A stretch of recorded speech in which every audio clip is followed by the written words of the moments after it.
ये वाला सवाल बहुत ही ज्यादा लाइक है, 2000 से ज्यादा लोगों ने लाइक किया है। Do you believe in God? If yes then is it formless or not? Do you believe in any religion?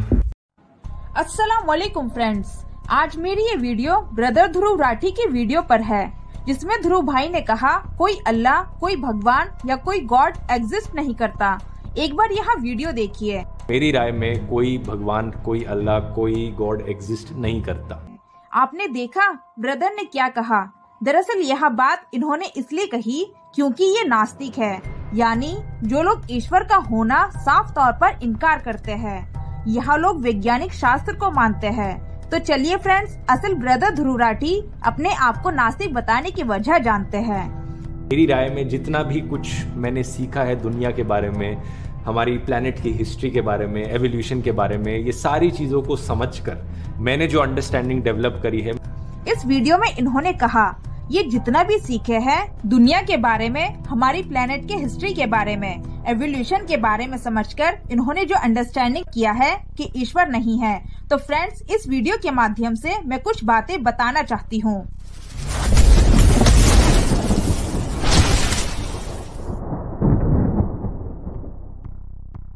Brother Dhruv Rathee ने जो भी सीखा है दुनिया के बारे में या हमारी प्लेनेट के हिस्ट्री के बारे में या एवोल्यूशन के बारे में कुछ किताब पढ़कर, जिसे इंसान ने लिखा है। लेकिन मेरा यह सवाल है, इंसान की लिखी हुई किताब के आधार पर उस ईश्वर को जिसने इस ब्रह्मांड और इंसान को पैदा किया, उसे इनकार करना कितनी नादानी की बात है कि आपने आज तक जितनी भी किताब पढ़ी है और जो कुछ भी सीखा है सब इंसान की लिखी हुई किताब है, और उस किताब में वह लोग उतना ही लिख पाए जितना उनको ज्ञान है और उन्होंने जो देखा और जो महसूस किया है। लेकिन आपने उसकी किताब नहीं पढ़ी जिसने इस दुनिया को पैदा किया है, जिस किताब में हर वो चीज बताई गई है जो जाहिर और छिपी हुई है, जिस किताब में गौर फिक्र करने वालों के लिए काफी सारी निशानियां हैं। उस किताब को मदर ऑफ बुक कहा गया और उस किताब का नाम है कुरान। अल्हम्दुलिल्लाह, कुरान वो किताब है जो दर से इनकलाब है। दुनिया की हर किताब का लेखक है, लेकिन कुरान का एक वाहिद ऐसी किताब है जिसका लेखक अल्लाह है, जो सारी दुनिया का क्रिएटर है। कुरान की खूबी यह है कि उस किताब को कोई बदल नहीं सकता। अल्लाह ने खुद इस बात का चैलेंज किया है। अगर इस किताब में कोई शक हो जिसे हमने अपने बंदे मोहम्मद सल्लल्लाहु अलैहि वसल्लम पर उतारी, तो एक आयत बना लाओ। इसके लिए अल्लाह के सिवा जिसे चाहे बुला लाओ तुम्हारी मदद के लिए, अगर तुम सच्चे हो तो। यही नहीं, कुरान में अल्लाह ने कुछ और सूरा में भी चुनौती दी है। ये कुरान वो रास्ता दिखाता है जो सबसे सीधा है। तो चलिए जानते हैं दुनिया के बारे में, प्लेनेट हिस्ट्री और एवोल्यूशन के बारे में कुरान क्या कहता है। एक छोटी सी नजर डालते हैं। सूरा अंबिया आयत 30 में अल्लाह ताला फरमाता है, जो लोग काफिर हो बैठे उन लोगों ने इस बात पर गौर नहीं किया कि आकाश और धरती परस्पर मिले हुए थे, फिर हमने उन्हें अलग किया, जिसे आज साइंस बिग बैंग थ्योरी कहता है। और आगे कहता है, हर जीवित चीज को पानी से बनाया, यहीं से एवोल्यूशन शुरू हुआ और तमाम जानदार चीजें हमने पानी से बनाई। फिर ये लोग ईमान क्यों नहीं लाते? तो चलिए जानते हैं बिग क्रंच थ्योरी के बारे में। अल्लाह ताला सूरह जुमर आयत 67 में क्या फरमाता है, और उन्होंने अल्लाह की कदर नहीं की जिस तरह करने का हक था, और क़यामत के दिन सारी जमीन उसके कब्जे में होगी और उसकी कुदरत से तमाम आसमान लिपटे हुए होंगे और वो उन शरीक से पाक और बुलंद है। और जब सूर फूका जाएगा तो जो लोग आसमान और जमीन में है सब बेहोश होकर गिर पड़ेंगे। These are just some of the many scientific facts found in the Quran. In Surah Al-Anbiya, Allah, SWT, says, "The day when we will fold the heaven like the folding of a sheet for the records. As we began the first creation, we will repeat it, a promise binding upon."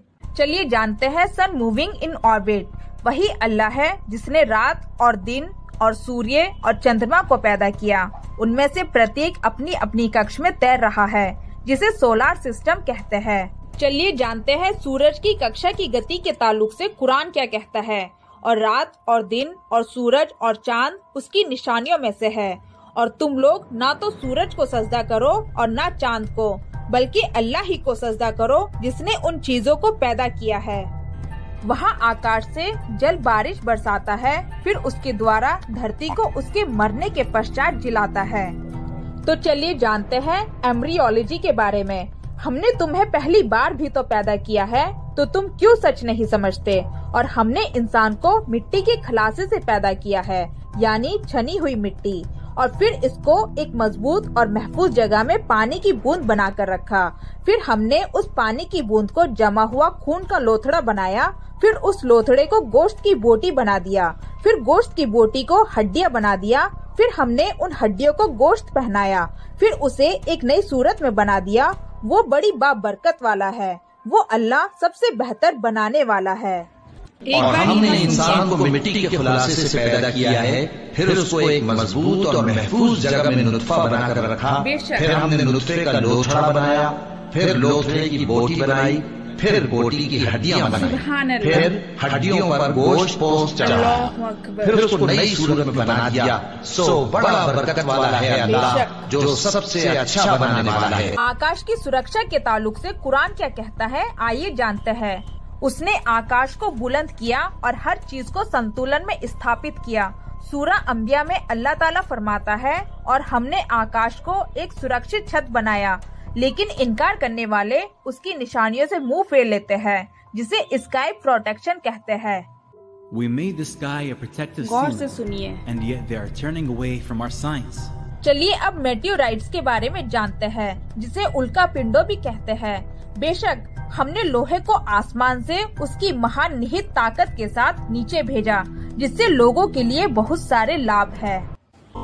When the meteor enters the Earth's atmosphere, the meteor heats up so much that it starts to shine brightly, and the air burns up the meteorite, and then it vanishes into nothing pretty much.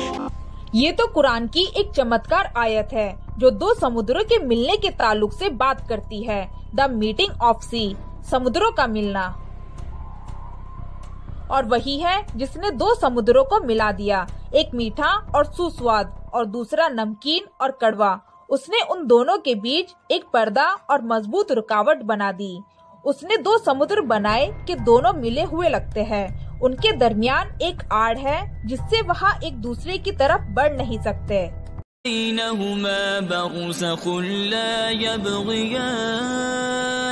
ऐ लोगों, तुम अपने परवरदिगार की कौन-कौन सी नेमतों को झुटलाओगे?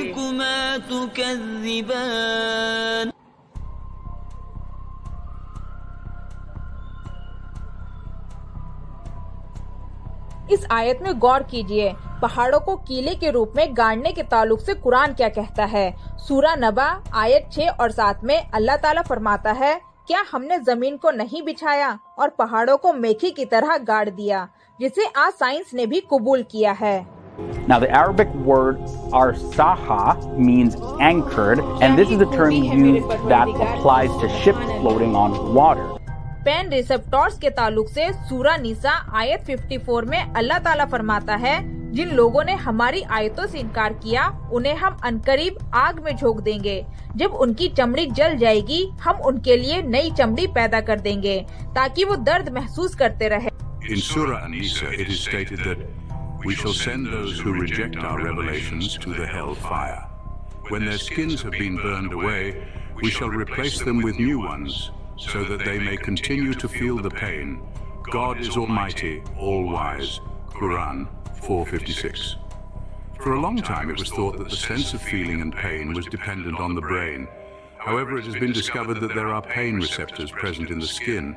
Without these pain receptors, a person would not be able to feel pain. अब चलते हैं असल बात पर, जो क्रिएशन यानी इंसान की तख्लीक के बारे में। एक जगह इंसान को अपनी पैदाइश पर गौर करने को इस तरह याद दिलाते हुए सूरा तारीख आयत 5 से लेकर 7 तक अल्लाह ताला फरमाता है, तो इंसान को देखना चाहिए कि वह किस चीज से पैदा हुआ है। वह उछलते हुए पानी यानी मनी से पैदा हुआ है, जो पीठ और सीने की हड्डियों के बीच में से निकलता है। जबकि अल्लाह ने 1400 साल पहले कुरान में यह सब खुलासा किया है, और इस तरीके की बहुत सी आयत को अल्लाह ने कुरान में नाजिल किया है, जिनमें से कुछ आयतें मैंने आपके साथ शेयर की। अल्हम्दुलिल्लाह, कुरान को काफी सारी निशानियों से अल्लाह ने नाजिल किया है, बस अक्ल रखने वालों के लिए है।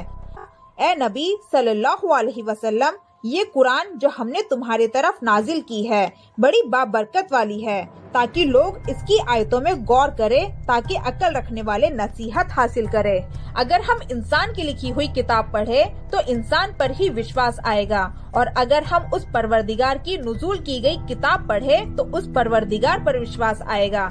लिहाजा आपके लिए मेरा यही संदेश है, इस दुनिया में सिर्फ एक ही परवरदिगार है और उसे पहचानिए। वह सर्वशक्तिमान है और उसने ही ब्रह्मांड की रचना की है, और उसी ने लोगों को अंधकार से निकालकर प्रकाश की ओर ले जाने के लिए अवतरित किया है। यह कुरान उस अल्लाह की ओर से उसके सारे इंसान के लिए एक पैगाम है कि लोग नास्तिक से आस्तिक बन जाए। आखिर में अल्लाह से मेरी दुआ है वो हम सबको दुनिया की सबसे बड़ी दौलत ईमान की दौलत से नवाजे। आमीन। और फ्रेंड्स, ये वीडियो आपको कैसी लगी कमेंट सेक्शन में जरूर बताएं, और मेरे चैनल को सब्सक्राइब करके मुझे सपोर्ट कीजिए। जज़ाकल्लाह खैर। अस्सलाम वालेकुम।